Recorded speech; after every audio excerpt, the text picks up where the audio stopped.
Bear down, Chicago Bears. If you are still furious that dirty Turkish back flat important Philip with the outcome of yesterday's debacle at the end of this game, leave a comment down below. Let me know. Luke Getsy needs to be gone. Now, is he going to be gone? You're fired. What? Probably not. We're probably going to be sitting here for a while waiting for Matt Eberflus to get the, I think, can we say cojones, to get the cojones to actually do something about this. This is an unacceptable gameplay plan. When you are out here and you are trying to win ball games, then you have the obligation to win ball games, not to not lose ball games. When you coach to not lose and you don't coach to win, you are setting yourself up to lose every single game. Luke Getsy does not understand that. He has got to go. And the fact that Matt Eberflus is still allowing him this opportunity, to me, feels a little bit crazy. Now, look, there are a lot of possible things. There's a lot of ways that you can feel about this. I personally feel Matt Eberflus probably comes back. I feel like he's got the team on his side, that he's got the attention, and they're still playing hard. I mean, let's face it, this defense has been doing a wonderful job. Now, did they give up a lot at the end of this game? Yes, because you can only hold for so long. Now, if you follow me on Twitter, then you will know that I was telling you that the Bears were going to lose at about midway through the third quarter. The reason for that was because when you have a 17-7 lead and then you get the ball on a turnover and you get the move that you need to make, if you get the moment and you don't take advantage of that, then your destiny is you are going to mess this up, because that's who you are. When you have an opportunity to close on somebody and you don't close on them, then you are going. It's very simple. Now, you can debate that with me, but that's okay. You've been wrong before. If you do not close, if you don't have a killer instinct, and the killer instinct, look, we can argue and we can hash out about that field goal at the end of the second half. I wouldn't have done anything different. I would have gone for it as well. I wouldn't have kicked for the 3 anyway. I would be going for it because that's where you kill. Now, the reason why is because the Bears get the ball at the start of the third quarter. If the Bears get the ball at the start of third quarter, if you can somehow come through with a play and you can end your and you can end this on a touchdown, then you've now got a big lead and you can come back in and you can score 14 basic points before giving the ball to the other team. When you close out and you have the ball going into the second half, you've got to close out with a touchdown. You've got to come in with a touchdown. If you do those two things, then you've turned you create a 14-point swing in the game. So it's logical for you to go ahead and take that shot. I fault nobody for making that decision. This is not about that one decision. This is not about that one kick. That one kick would have changed the dynamic of the game anyway. So what I am furious about, though, is a couple of things. Now, before we get into that, I want to say this. DJ Moore has come out publicly and said that Justin Fields is better than Caleb Williams and Drake May. Now, is he an analyst? Does he know? Of course not. But he supports his quarterback. This is what you want. These are the people that you want on your team, people who believe in one another and people who work together for a common goal.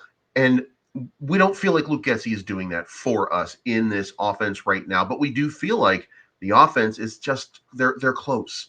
They're close. You know what they're missing? It's not Justin Fields. That's not what they're missing. They're not missing the quarterback position. They're missing a second receiver who cannot drop the ball. Speaking of this, this is Tonkin dropping the ball when it matters. This is a perfect play. Guys, I want you to watch it one more time. This is a perfect rollout to the right. Perfect position on it. Now, could it have been a little bit further down? Sure. Could it have caused him to speed up a little bit? Sure. Was it going to go for a touchdown? Probably not, but it was going for a long completion, and it changes the complexity of the game and could have ended up with a touchdown or very, very close. But here's the thing. Tonyan didn't make the catch. Now, take it a step further. Look, this is a miraculous play because it has to be miraculous because, guys, you use pine tar on your gloves in order to catch the ball a little bit better. Look at this ball bounce around. How does Darnell Mooney not catch this ball? Like, you look at it in slow motion. Of course, we can go back and we can second guess it all the live long day because we're not going at normal speed right now. We're watching this play out in slow motion.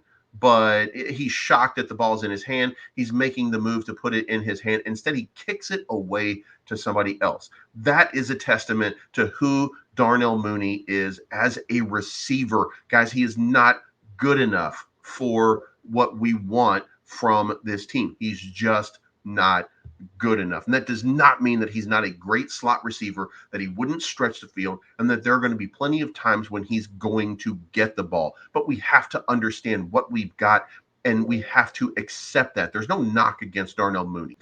He is who he is. He should have made that play, but he also shouldn't have been put in the position to make that play. The fault of that is, and by the way, I'm not a fan of Harrison Graham, but Harrison Graham has a couple of good, important points here today. Ryan Poles safe. The Bears roster is far improved this year, and you're seeing better play on both sides of the ball. This is a fact. Matt Eberflus, warm, but I think he's right here. Today's loss was a setback for Flus, but he is, generally speaking, he's got this team and he has the opportunity to become, look, I think he's safe. I think that he's not just warm. I think that he's safe. Luke Getsy, however, has got to be gone. It is unbelievable that he is still even doing play calling. He can't call, and this is correct, situational play calling. He doesn't understand. He doesn't understand short yardage. He doesn't understand clock. He doesn't understand the winning. He doesn't. The only thing that he understands is don't lose the game. And if you're playing to not lose, you're losing every single time. Now, the final piece of this puzzle is Justin Fields likely gone. And I'm going to agree with this, that Justin Fields is likely gone, but I don't think that Justin Fields should be gone. I think that this is going to be a colossal, and I mean colossal, mistake. Caleb Williams is not going to be better than Justin Fields. And if he is a better passer for their scheme, sure, I could buy that. But that does not make him a better player. That means they're inferior coaches. That is what that means. So forgive me if I maintain this anger today, but I really think that this was an absolute travesty, that this team could not rally itself and create an opportunity to give Justin Fields the success that he was looking for. Now, look, I can also say this offense only scored 10 points. The defense, basically, I mean, I guess we can't say it that way, but this is not a great offense, but it is an offense with some dynamic players. Deontay Foreman, Justin Fields, these are game-changing guys. DJ Moore, it's a game-changing type guy. But for some reason, we can't coach our way into victory. And you guys watch the product on the field. You see the sum of the parts. You know that this team is better than the performance that they've put out. You know what the play call should be. You understand every single time. And you sit there and you scratch your head like, why did we call that play? What is going on here? Why is this happening? And you do that over and over and over again. And the answer, Luke Getsy. Now, let me know what you think in the comments down below. Luke Getsy's got to go. This is exactly, guys, I'm telling you, the longer he's here, the worse this team is. There's absolutely no excuse for this. The fact that they are still doing it is a testimony to, first of all, it's a testimony to, if Matt Eberflus is fighting for this guy's job, Matt Eberflus has to go too. If the McCaskies are just saying, well, we don't want to make a change during the course of the season, we'll make a change at the end of the season, fair enough. But the fact that Matt Eberflus condones that and doesn't step up, or Ryan Poles doesn't step up, that is, to me, a travesty. There should be some accounting for that. Go out and fill it in with your quarterback's coach until the end of the season. You're not winning anyway. You're not performing anyway. At least you're not performing in that position. But again, guys, let me know what you think in the comments down below. If you want Luke Getsy out, just say it in the comments below. Luke Getsy's got it. All right, guys, that's it. We'll talk to you again very, very soon.